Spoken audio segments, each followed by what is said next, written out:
And there's a woman of whom you've probably all read, but never seen in a picture. Miss Madeline Slade, the English daughter of an admiral, who now prefers to be known as Malara Ben. She's one of Mr. Gandhi's most devout disciples. She's leading the way ashore now, and just behind her comes Mr. Gandhi, dressed as he said he would be, in just his loincloth, even in the chilly climes of Europe. And he's carrying with him his pots and pans, which he declared at the customs. He was trotted around Marseille to several receptions and made one or two speeches which rather frightened the French authorities. But when asked to speak into the sound film microphone, he said, "I think not." And so we go on our way to England. Well, here we are at Folkestone, with the Biarritz coming alongside, and as Gandhi said, in proper English weather, pouring rain and bitterly cold. Miss Slade was the first ashore to tend to the luggage, that is, the goat's milk, etc.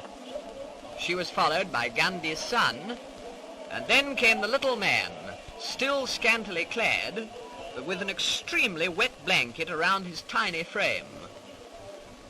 I'm sure he must have been frozen. We were in thick overcoats. He picked his way through the puddles along the quay side, and he was wearing sandals, by the way, to the waiting motor car, for he decided that he'd rather go up to London by road. He insisted on sitting up in the front seat with the driver. He said that he could see better that way.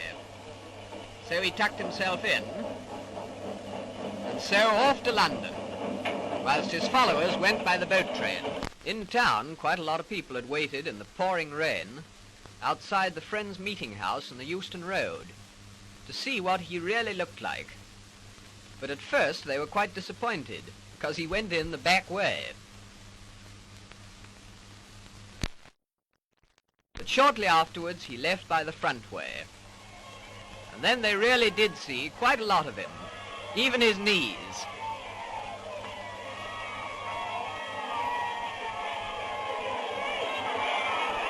No, he won't speak into the microphone.